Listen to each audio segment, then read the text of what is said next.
In March 2026, a video began circulating in fitness circles showing Arnold Schwarzenegger at Gold's Gym in Venice Beach, California. The gym widely known as the Mecca of bodybuilding, and the same one where Schwarzenegger trained during his rise to prominence in the late 1960s. Schwarzenegger was 78 years old at the time, having undergone 4 heart surgeries and living with a pacemaker.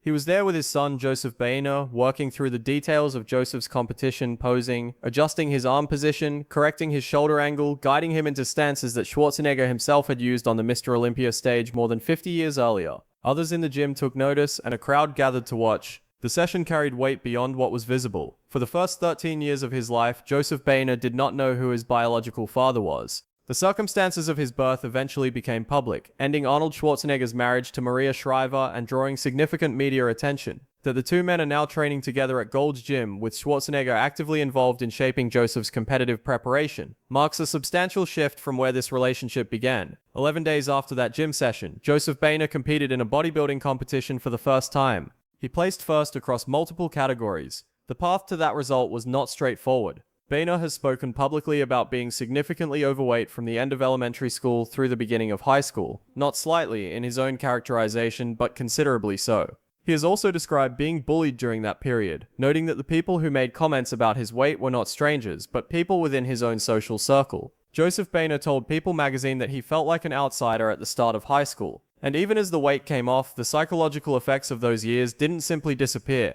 Moving from being the overweight kid who gets mocked by his closest friends to feeling comfortable in your own skin requires a significant amount of internal work. What shifted his trajectory was sports, or more precisely, being cut from them. Joseph tried out for basketball and soccer and couldn't keep pace with the other athletes. He was cut from both. That failure led him to swimming, one of the few sports at his school that required no tryout. Everyone could join. In the water, something changed. Swimming demands full-body commitment. Effort cannot be faked in a pool. It builds endurance, reduces body fat, and develops shoulder width and lung capacity. For someone who had long felt his body was working against him, swimming was the first context in which it began to feel like an asset. By the time Joseph left high school and enrolled at Pepperdine University, where he would graduate in 2019 with a degree in business, he had developed a serious interest in weight training. It was around the age of 18 that Arnold became a more meaningful presence in his life. Not simply as a name attached to a public scandal, but as a father, working to build a real relationship with a son he was only beginning to truly know.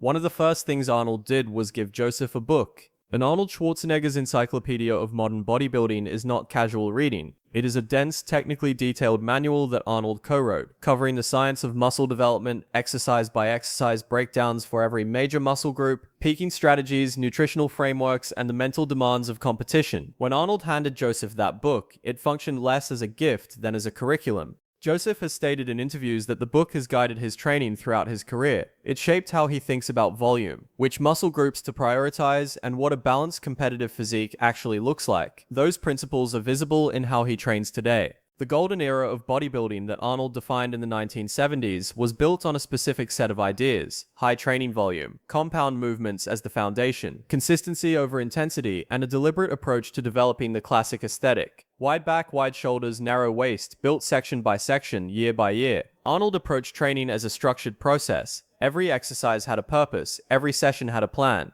Joseph has absorbed that philosophy in full. When Joseph describes his own vision of an ideal physique, he uses nearly the same terms: wide back, wider shoulders, narrow waist. That framework didn't originate with him. It reflects golden era thinking passed down directly. When Arnold appeared at Gold's Gym in March 2026 to assist with Joseph's competition preparation, the work extended beyond technical adjustments to a bicep peak or lat spread. It was about conveying something no book can fully teach: the practical feel of it. How a pose registers to a judge's eye versus how it feels from the inside. The subtle adjustments that separate a developed physique from one that is stage-ready. Arnold has competed at the highest level. His understanding of what judges respond to goes beyond anything that can be acquired through reading alone. Joseph posted about one of those sessions with a caption that reflected Arnold's long-standing philosophy: you have to shock the muscles. That idea that the body adapts and adaptation stalls growth has been central to Arnold's thinking for 50 years. The solution is constant variation. New angles, different rep schemes, drop sets when the muscles stop responding. The stimulus must keep changing in order to force continued adaptation. The combination of foundational principles from the book and Arnold's direct coaching gave Joseph something most people spend decades accumulating on their own: a structured training education delivered early and in full. Training, however, is only one part of the picture. What Joseph does in the gym and how he performed in competition reflects how thoroughly he has absorbed that education. Joseph Biner does not follow a typical modern bodybuilding approach. His training is structured, high volume, and grounded in methods that produce the physique still considered the standard more than 50 years on. He trains 6 days a week, with each session running approximately 2 hours. That amounts to a minimum of 12 hours of dedicated training per week. In addition, he performs 20 minutes of fasted cardio every morning before eating, before anything else. That detail is worth noting because fasted cardio is a tool many bodybuilders use during competition prep to accelerate fat loss while preserving muscle mass. Joseph does it year-round, not as a competition strategy but as a consistent baseline practice. His core training follows a push-pull leg structure, not a traditional split where each muscle group gets its own day, but a framework that allows each group to be trained twice within a single week. For hypertrophy, training a muscle group twice weekly with adequate volume is generally considered more effective than a single high-volume session. The Encyclopedia of Modern Bodybuilding reflects that position, and subsequent research has largely supported it. On push days, the session begins with incline barbell or dumbbell press, 5 sets total, with 2 warm-up sets followed by 3 working sets. Flat dumbbell press follows, structured the same way across 4 sets. Shoulder work comes next, typically overhead pressing and lateral raises with tricep exercises closing out the session. The grouping is logical. Chest, shoulders, and triceps all contribute to pressing movements, so they train together and recover together. Pull days focus on the back and biceps. According to Joseph's own stated philosophy, the back is the most important muscle group for a visually dominant physique. He has spoken directly about this. A wide, thick back paired with a narrow waist forms the visual foundation of a competitive physique. Pull day training reflects that priority, with rows, pull-downs, pull-ups, and single-arm lat work. The biceps are engaged throughout. Leg days are where many trainees reduce effort. Joseph does not. His lower body training centers on squats, and he has emphasized that he prioritizes form and depth over maximum load. Squatting heavy with a limited range of motion is a common workaround. Training through a full range of motion with controlled form is more demanding and more effective. Joseph's approach reflects the latter. The rep range he works within most consistently is 10 to 15 reps per set, with a minimum of 4 sets per exercise. He has noted that the third set of any given exercise is when the burn is most intense, and the fourth is when growth actually occurs.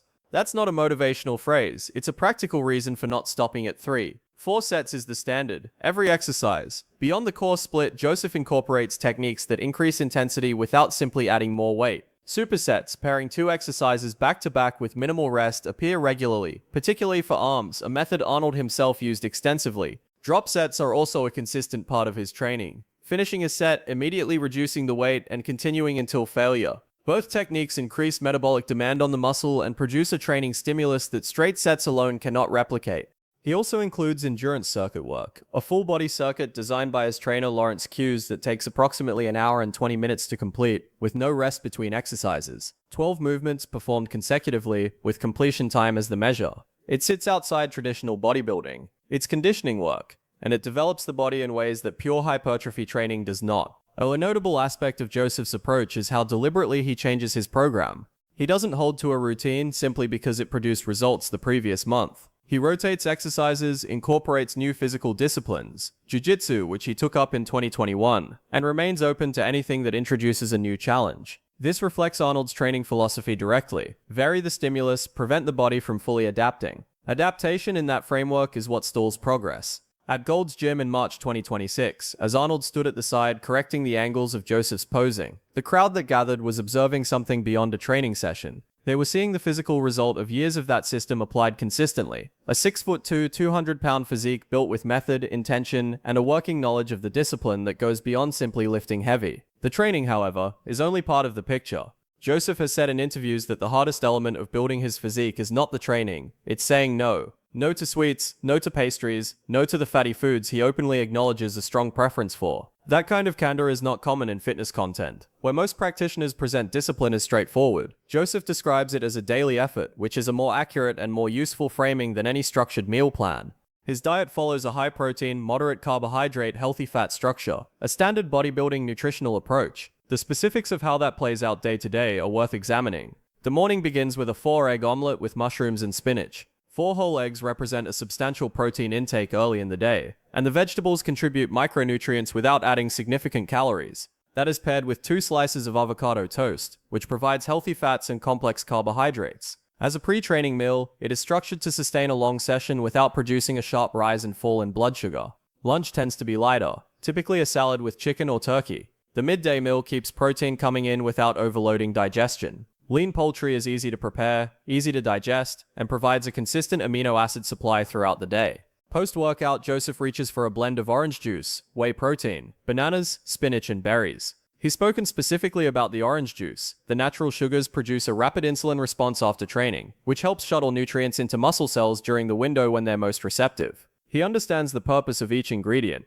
Dinner rotates through Mediterranean-style meals, almost always built around chicken or turkey. He's given a specific reason for that choice. Both proteins are light enough that they don't disrupt sleep, and better sleep supports better recovery. Better recovery supports better growth. What's notably absent is the kind of aggressive supplementation common in bodybuilding culture. He keeps it relatively clean, using protein powder to supplement whole food intake rather than replace it. The foundation is real food. The discipline component is easy to read past, but it matters. Joseph isn't working with a naturally efficient metabolism. He was an overweight kid who had to fight for every change in his body. The physique he has now isn't the product of genetic luck. He's been careful to acknowledge that genetics help, but they don't do the work. The work is declining the pastry, making the salad instead of the burger, showing up for fasted cardio before sunrise when every reasonable instinct points towards staying in bed. Legacies in sports and fitness don't pass through genes alone. You can inherit the jaw, the shoulder width, the muscle building potential, and still do nothing with it. Plenty of people with extraordinary raw material have done exactly that. What transfers, when it does, is the philosophy, the discipline, the willingness to take the harder road when it leads somewhere worth going. Arnold Schwarzenegger didn't build 7 Mr. Olympia titles, a film career, and a governorship by being average. He trained when nobody was watching. He moved to a country where he barely spoke the language, and decided that was going to be manageable, because he had a plan and intended to execute it.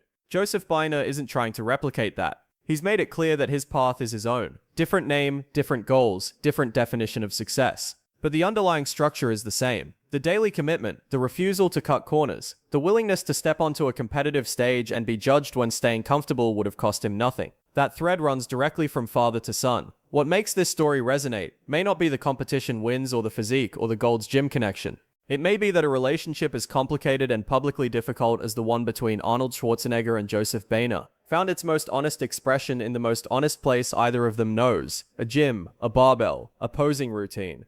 The oldest kind of communication between men who don't always have the words, showing up, doing the work, and standing side by side. Arnold is 78, the heavyweights are behind him. But the knowledge remains, and the son who spent years largely out of the public eye is now on a competition stage holding a first-place trophy. Whatever one thinks about how this story began, where it stands now is difficult to argue with.